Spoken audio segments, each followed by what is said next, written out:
नमस्कार मो ज्योतिर्विद संजीव कुमार मिश्र मोर ज्योतिष यूट्यूब चैनल रे समस्त प्रिय दर्शक बंधु मान को सुस्वागत। आज मो प्रिय दर्शक बंधु मान को कहबी 2024 वर्षटी बिछा राशि व्यक्ति मान कौन रही राशिफल से संपर्क में दर्शक बंधु मान गोटे सुंदर वीडियो प्रस्तुत करी आसंत आय मैंने से संपर्क में आलोचना करवा। 2024 वर्षटी बिछा राशि व्यक्ति मान स्वास्थ्य क्षेत्र में आर्थिक क्षेत्र में व्यवसाय क्षेत्र में कर्म क्षेत्र में कृषि क्षेत्र में कौन उन्नति अवनति पर लिखित हो से संपर्क में दर्शक बंधु मान गोटे सुंदर वीडियो प्रस्तुत करी आसंत आय मैंने आलोचना करवा। प्रथम आम देखा ग्रह स्थिति संपर्क में पिछा राशि व्यक्ति मान ग्रह स्थिति संपर्क में आलोचना करवा। प्रथम आम देवगुरु बृहस्पति कथा आम जब चिंता करवा देवगुरु बृहस्पति जहाँकि 1/5/2024 पर्यंत प्रथम 5 मास बृहस्पति षष्ठ भाव में गोचर कर अशुभ फल प्रदान करेंगे। तापर सप्तम भाव को गोचर कर बृहस्पति आपण शुभ फल प्रदान करेंगे। शनि ग्रह को चिंता करेंगे शनि ग्रह आपणकर वर्ष सारा चतुर्थ भाव में गोचर कर अशुभ फल प्रदान करेंगे। राहु ग्रह को यदि मुझे चिंता करी राहु ग्रह पंचम भाव में गोचर कर वर्ष सारा आपको अशुभ फल प्रदान करेंगे। केतु ग्रह एकादश भाव में गोचर कर निहाती भाव केतु ग्रह शुभ फल वर्ष सारा प्रदान करेंगे। जदि बिछा राशि व्यक्ति मानी 2024 वर्ष मुझे फलादेश करी बिछा राशि व्यक्ति माने प्रथम अवस्था अनेक समस्या गति करेंगे। द्वितीय अवस्था आपड़ सुख प्राप्त करेंगे। प्रथम अवस्था को यदि आम चिंता करवा आप रणचिंता अत्यधिक मात्रा बुद्धि प्राप्त हो शत्रु बुद्धि हे एपरिक आपणकर पेट जनित समस्या प्रेम विफलता विद्या क्षेत्र असफलता मान सम्मान हानि व्यवसाय क्षेत्र में आर्थिक क्षयक्षति लगी रहा दाम्पत्य जीवन क्षेत्र में स्वामी स्त्री मध्य भूल बुझाणा देखादेव बह प्रस्ताव ठीक हो पारना आप अत्यधिक मात्रा जमी बाड़ी तिक्तता लगी रमी बाड़ी को आप ठकामी शिकार हो पारती ता सहित आपंकर धन हानि देखादेव पारिवारिक अशांति देखादेव ता सहित आपंकर निहाती भाव चर्म जनित समस्या आपंकर गैस जनित समस्या देखादेव ता सहित विद्यार्थी माने विद्या क्षेत्र सफलता अर्जन करेंगे उच्च शिक्षा क्षेत्र में सफलता अर्जन करेंगे एपरिक आपण नूतन बंधु एवं नूतन बंधु सहित तिक्तता लगी जानबान दुर्घटना देखा दे पारे पैतृक संपत्ति को नहीं तिक्तता अत्यधिक मात्रा लगी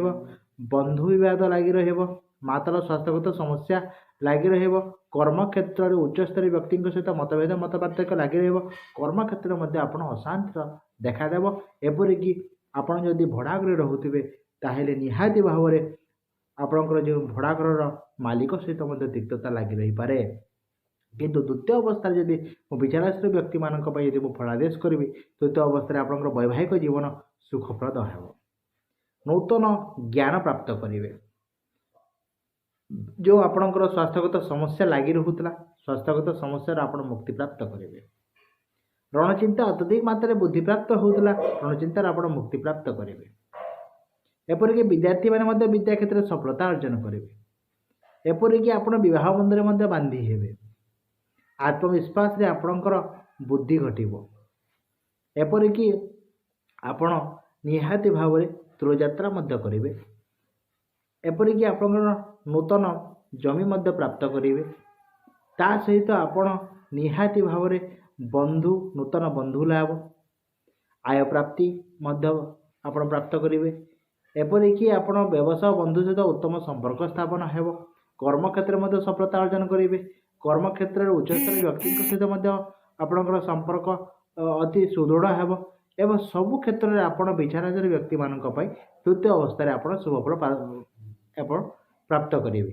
किंतु जेहेतु चतुर्थ भाव में शनि एवं पंचम भाव में राहु थी शनि आपन को समस्या सृष्टि हो जहाँकि शनि आपंकर चतुर्थ भाव में रोथु मान सम्मान आपंकर हानि हो पारे सुख हानि हो मात्र स्वास्थ्यगत समस्या लगी जानबाहन दुर्घटना देखा दे पारे।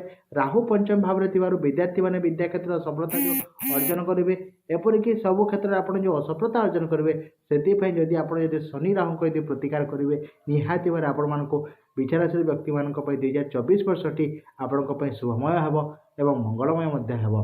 बिछा राशि व्यक्ति मान 2024 वर्षटी आम कौन प्रतिकार करवा दरकार से संपर्क में मुझे समस्या अच्छी मैंने समाधान सूत्र निहाती अच्छी।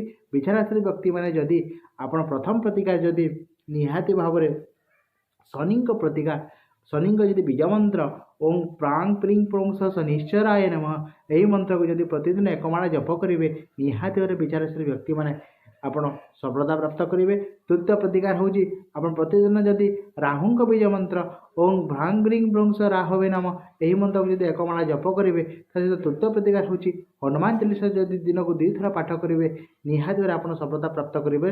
और चतुर्थ नंबर प्रतिकार हूँ जदि मंगल रत्न रक्त प्रवाल अनुन्न 5 ऋतु जदि रक्त प्रवाल आपण अनामिका अंगूठी सोना किंबा तंबारे जदि मंगलवार दिन धारण करेंगे निहाती भाव आप विचारशील व्यक्ति मैंने ये असुविधा गुड़िक आप काटिपारे और निहाती भाव 2024 वर्षटी आपण सुखमय हो मंगलमय हो। जदि आपण ये सब प्रतिकार करेंगे निहाती भाव आप सफलता प्राप्त करेंगे और 2024 वर्षटी आप शुभ अतिबाहित हो।